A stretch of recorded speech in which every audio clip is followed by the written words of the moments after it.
Eu vou pedir licença para as meninas, elas vão participar da entrevista que a gente chama agora. Vamos chamar a Elisiane Gama, que é relatora da CPMI do 8 de janeiro. Ela já está pronta para conversar com a gente. Senadora, tudo bem? Bem-vinda ao Bastidores CNN. Obrigada pela sua participação. Está me ouvindo? Estou lhe ouvindo, estou aqui à disposição, Tainá. Que bom. Senadora, vamos falar sobre delação? Foi um assunto que gerou muita polêmica, questionamentos, como é que vai funcionar, ainda muitas dúvidas sobre como a CPMI se organiza e se ainda também pretende colocar isso em prática. Jogando para frente, né? Vocês já estão negociando com nomes fortes que passaram pela CPMI, a exemplo do Mauro Cid e do Delgatti. É isso que a gente tem ouvido, pelo menos. Tainá, mais uma vez, boa tarde a você, a todos que estão nos acompanhando, ao Gustavo, aos demais.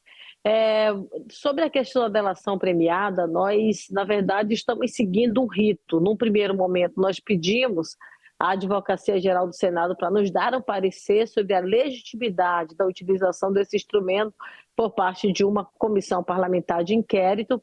E nós recebemos, na verdade, aí o sinal verde, o parecer foi favorável à utilização desse instrumento, por uma razão muito simples, não é? Uma CPI, ela tem ali autoridade, na verdade, poderes próprios, eu diria assim, da autoridade judiciária. Então, comparativamente, nós temos um inquérito assim como no âmbito de uma delegacia, né, de uma polícia. Então, nesse sentido, nós então recebemos essa legitimidade.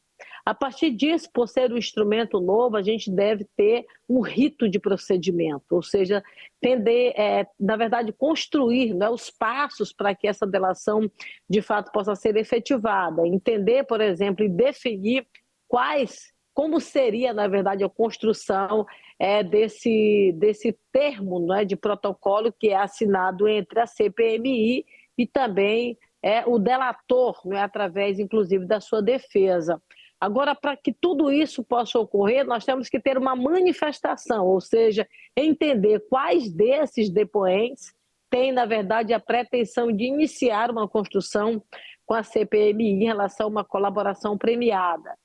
Nós tivemos numa primeira rodada uma manifestação por parte da defesa do Walter Delgatti, que na sequência a gente se colocou à disposição para que pudesse, na verdade, entender da parte dele o que teria da parte dele de provas concretas, porque um dos pontos fundamentais de uma delação é exatamente a prova material que se tem. De posse dessa prova material, ela tem que ser passada por uma perícia para depois se iniciar, de fato, essa colaboração. Então, nós estamos nessa fase inicial, em havendo essa manifestação, nós aí procederemos os passos seguintes numa provocação que eu poderei fazer à própria presidência da CPMI.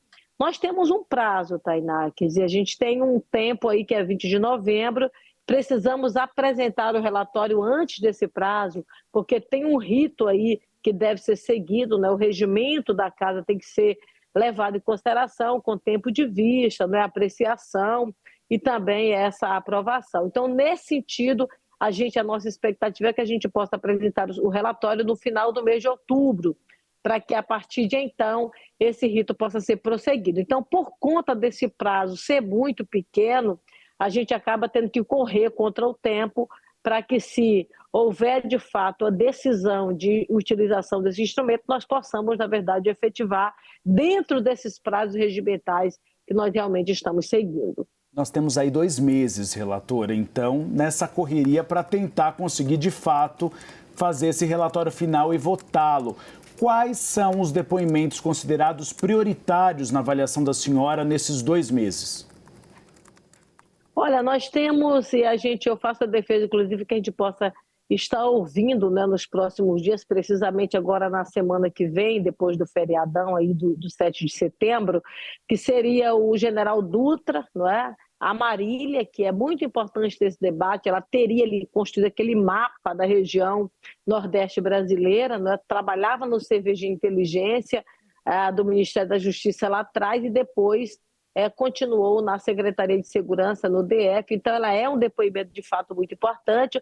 O general Dutra, que temos aquela informação lá atrás do Naime, de que ele teria desautorizado a desinstalação do acampamento ali no DF, que foi o ponto central onde teve toda uma discussão, não é? E dali nasceu o planejamento em relação ao 8 de janeiro.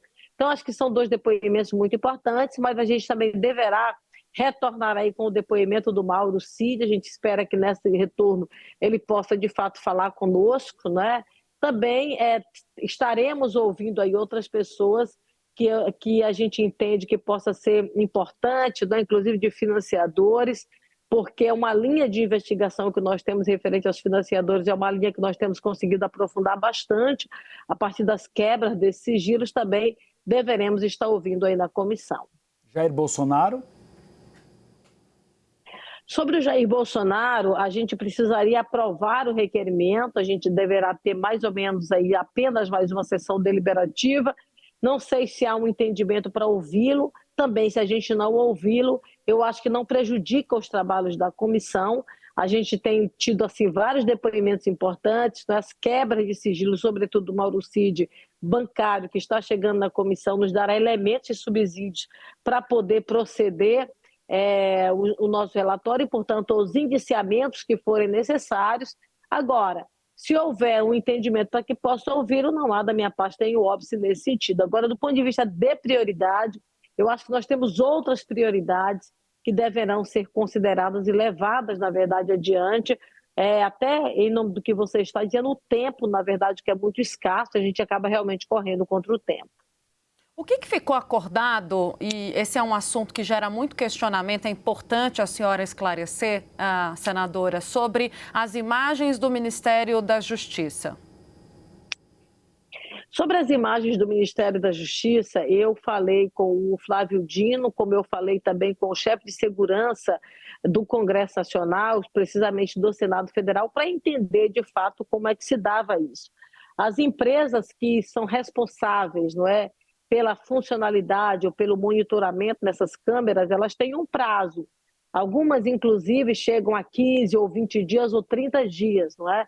Todas elas recebem acumulam, na verdade, ali depois elas reiniciam o processo realmente de cobertura dessas imagens, né? Então, nesse sentido aí, acaba inviabilizando aquelas que não foram reservadas, aquelas que não foram arquivadas.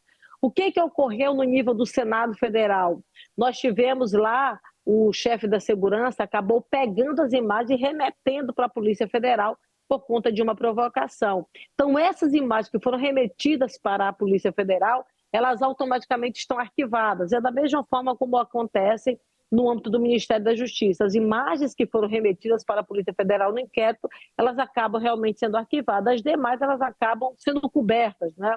Que é o que está de uma forma contratualizada nessa parceria tanto do Ministério da Justiça quanto de todos os demais ministérios. Então, essa foi a informação que nós recebemos do ministro Flávio Dino, que bate, na verdade, com as informações que eu obtive na conversa com o setor do Senado Federal, né? Como outras imagens também que acabaram ficando inviabilizadas por conta da cobertura, né? Então, foi nesse sentido. As que vieram até nós, a gente está, de fato, avaliando, estamos fazendo uma leitura muito precisa, né? Acompanhando, de fato, esses vídeos. Mas eu acredito que não traz nenhum tipo de prejuízo, porque nós temos um volume de imagens muito grande, tanto as que vieram do DF, do governo do DF, né, do Distrito Federal, quanto as demais imagens também que chegaram até nós. Eu acho que nessa contraposição de imagens não deixou, na verdade, de cobrir nenhum espaço que era o que a gente, na verdade, precisaria. Aqueles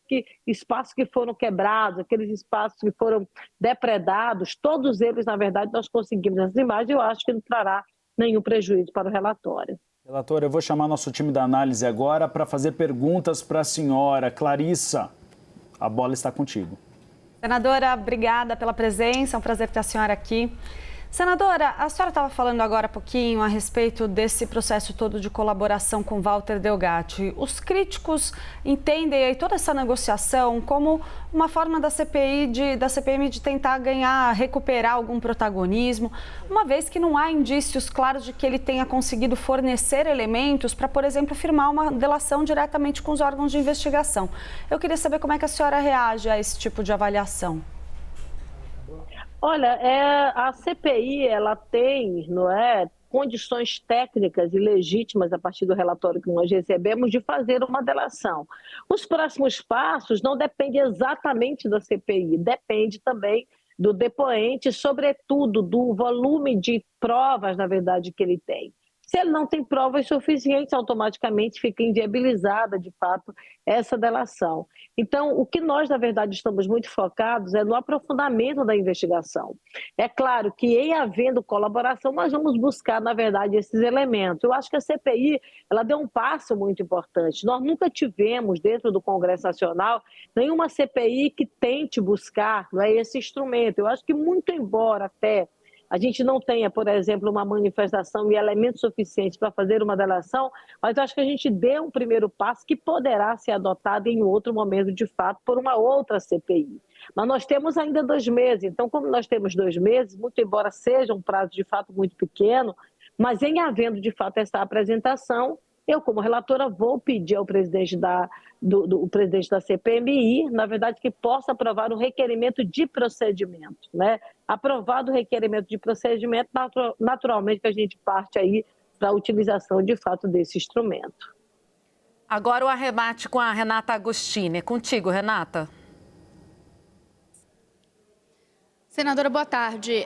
Como a gente já está olhando aí para o final da CPMI, queria perguntar à senhora sobre indiciamentos. Não faz muito tempo a senhora disse que enxergava condições da CPMI indiciar Jair Bolsonaro, mas queria entender nesse ponto o que a senhora já vislumbra de outros nomes que que devem entrar na lista de indiciamentos. Sobre o caso específico do ex-presidente Bolsonaro, nós recebemos um depoimento muito forte do Walter Delgatti, né? O que é que nós temos agora fazendo é uma contraposição dessa fala dele com fatos, né? Que a gente, inclusive, pediu aí quebras do sigilo dele, inclusive. Nós estamos fazendo esse cruzamento de dados. É claro que a informação que ele trouxe na CPMI foi uma informação muito séria, né? Muito grave. Ali o ex-presidente tentando, na verdade, criar condições para apresentar uma vulnerabilidade da urna eletrônica, que foi exatamente a motivação para o 8 de janeiro. Ou seja, o 8 de janeiro ele se deu a partir do questionamento desse processo eleitoral. Essas quebras de sigilos ainda não chegaram, nós estamos aguardando e fazendo uma avaliação precisa do que nós temos para que, ao final, nós possamos, de fato, proceder a esses indiciamentos. Cita-se o caso dele, mas nós também temos outros nomes aí, não é, de agentes da Polícia Militar do DF, não é, de outras pessoas, inclusive militares, que foram ouvidos e que serão ouvidos. Né? Nossa ideia é que a gente possa ouvir, por exemplo, o general Dutra nas próximas semanas da CPMI. Agora, especificamente sobre os indiciamentos, eu só terei, na verdade, uma visão mais ampla, não é, e finalística já nas próximas semanas, quando antecederá aí o processo de apresentação do nosso relatório. Ficamos na expectativa. Volte aqui, por favor, senadora, para trazer essa informação em primeira mão aqui ao Bastidores CNN. Muito obrigada pela sua participação. Até uma próxima. Muito obrigada, querida. Que Deus abençoe a todos e todas.